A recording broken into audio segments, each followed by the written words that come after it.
कर्मों का फल हमें अवश्य मिलता है। जैसे भी कर्म किए होंगे वैसा ही फल भी मिलेगा। आधुनिक होने के चक्कर में इस सत्य को मत भूल जाना। मित्रों, हम अपने मानव जीवन में जैसे कर्म करते हैं उनका वैसा ही फल हमको इस जीवन में भोगना पड़ता है। लेकिन हम इस बात को समय से समझ नहीं पाते। जब तक हमें इस बात का बोध होता है कि हमने जो भी कर्म किए हैं उनका परिणाम क्या होगा, तब तक समय बहुत अधिक बीत चुका होता है। आइए आज हम जानते हैं कि यह कर्म कितनी प्रकार के होते हैं। वीडियो शुरू करने से पहले हम बताना चाहते हैं कि आप हमारे चैनल पे नए हो तो लाइक, कमेंट और सब्सक्राइब जरूर करें। आपके एक लाइक से ही हम मोटिवेट होते हैं और हमें प्रेरणा मिलती है। हमारे भारत में कई महापुरुषों ने कर्म के विषय में कई शोध किए हैं। हमारे पुरातन धर्म शास्त्रों में भी कर्म फल का बड़ा ही विस्तृत वर्णन किया गया है। उनके अध्ययन के अनुसार यह कर्म 3 प्रकार के होते हैं। पहला है क्रियमाण कर्म। मानव जीवन में नित्य प्रति जो कर्म सुबह उठने से लेकर दिन भर कुछ भी क्रियाकलाप या कर्म किए जाते हैं उन्हें क्रियमाण कर्म कहा जाता है। क्योंकि इन कर्मों के करने से मानव जीवन गतिमान रहता है। क्योंकि मुर्दा या निर्जीव वस्तुएं कर्म करने में समर्थ नहीं हो सकती। नित्य प्रति कर्म करना हर जीव का कर्तव्य है। कोई भी व्यक्ति अपनी बुद्धि के अनुसार कैसे भी कर्म कर सकता है, लेकिन यह क्रियमाण कर्म उसके जीवित होने और एक गतिशील आत्मा के होने का आभास कराते हैं। इस प्रकार से किए जाने वाले नित्य कर्मों का फल अधिकांश साथ साथ ही प्राप्त हो जाता है। जैसे यदि आप भोजन को ग्रहण कर लेंगे तो आपकी भूख स्वतः ही शांत हो जाएगी। यदि आप स्नान कर लेंगे तो आपकी देह स्वच्छ हो जाएगी और आपको स्फूर्ति एवं सुख का अनुभव होगा। इन कर्मों को करने के लिए आपको कोई अतिरिक्त शक्ति का उपयोग नहीं करना पड़ता। जैसे कि दिन भर की थकान के बाद आपको निद्रा अपने आप ही आ जाएगी। आपकी थकान के उतर जाने पर आप स्वयं ही उठ जाएंगे।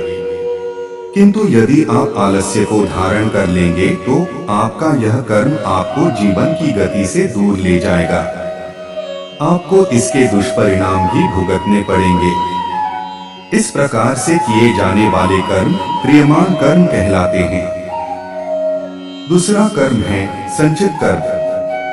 यह बात तो निश्चित हो चुकी है कि आपको कर्म तो करने ही पड़ेंगे। कुछ ऐसे कर्म भी होते हैं जो कि हम करते तो हैं, लेकिन हमें उस समय यह ज्ञात नहीं हो पाता कि इन कर्मों का परिणाम क्या होगा। इस प्रकार से हम कुछ ऐसे कर्म भी करते हैं जो हमारी दृष्टि से बिल्कुल सही एवं सटीक होते हैं, किंतु प्रकृति, समाज एवं अन्य प्राणियों के दृष्टिकोण से उचित नहीं होते। हम यह अक्सर यह सोचते रहते हैं कि हमने जो भी किया उसका हमें अच्छा ही परिणाम मिलेगा, लेकिन कई बार ऐसा नहीं होता और हमें अपनी कर्म करने की सोच में परिवर्तन लाना ही पड़ता है। इस प्रकार से कर्म करते हुए कुछ ऐसे कर्म भी होते हैं जो कि हमारे चित्त की अंतर्दशा में जाकर एकत्र हो जाते हैं। साथ ही उन कर्मों का फल भी चित्त में ही विद्यमान हो जाता है। जब तक हमें अपने इन कर्मों का फल प्राप्त नहीं हो जाता तब तक वह कर्म हमारे चित्त में भी समाहित रहते हैं। इस प्रकार के कर्मों को संचित कर्म अर्थात संचय कर रखे गए कर्म कहा जाता है। तीसरा कर्म है प्रारब्ध कर्म। जब हमारे कर्म हमें उस दिशा की ओर ले जाते हैं जहां हमारे कर्म हमें पूर्ण रूप से फल देने को परिपक्व हो चुके होते हैं, तब ही इन कर्मों का फल हमें मिलता है। इस प्रकार के कर्मों को प्रारब्ध कर्म कहा जाता है। इस प्रकार के कर्म हमारे अंतर्मन में लंबे अंतराल के लिए एकत्र रहते हैं। यह कर्म कई दिन, कई माह, कई वर्षों तक अर्थात 15 साल, 30 साल, 50 साल, 100 साल या कई जन्मों, जब तक एक देह में एक आत्मा का वास है, तब तक भी हमारे भीतर ही विद्यमान रह सकते हैं। इन कर्मों में अच्छे एवं बुरे दोनों ही प्रकार के कर्मों का समूह होता है।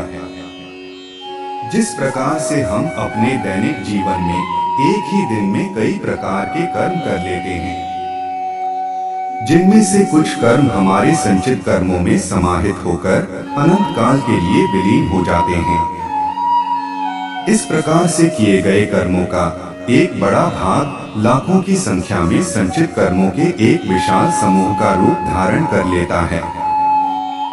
इस तरह से यदि हम विचार करें तो पाएंगे कि हम अपने एक मानव जीवन में लाखों संचित कर्मों को एकत्रित कर लेते हैं।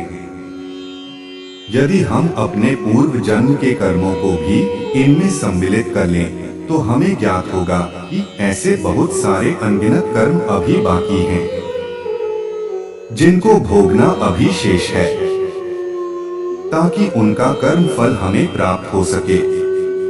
हमारे शास्त्रों में एक प्रकार के ज्ञान योग का भी वर्णन किया गया है। जैसे ही मनुष्य साधना शैली के द्वारा इस ज्ञान योग को सिद्ध कर लेता है, उसी समय उसके जीवन में से प्रारब्ध कर्म समाप्त हो जाते हैं और ऐसा आभास होता है कि वर्षों तक अंधकार में कैद रहने के बाद एक प्रकाशमय दीपक की रोशनी से जीवन जगमग सा हो उठा है। ऐसे कर्मों को आध्यात्मिक व्याकरण भाषा में प्रारब्ध कर्म कहा जाता है। मित्रों, अपने इस वीडियो के द्वारा हमने आपके सामने कर्मफल के सिद्धांत एवं कर्मों के प्रकार के विषय में कुछ जानकारी प्रस्तुत की है। भगवान श्री कृष्ण जी ने भी श्रीमद् भागवत गीता में कहा है कि कर्मण्येवाधिकारस्ते मा फलेषु कदाचन माँ कर्मफल हेतुर्भूर्मा ते संगोस्त्व कर्मणि। अर्थात हे मनुष्य, तू फल की चिंता कर्म बिना किए जा, तुझे तेरे किए हुए कर्मों का फल अवश्य ही प्राप्त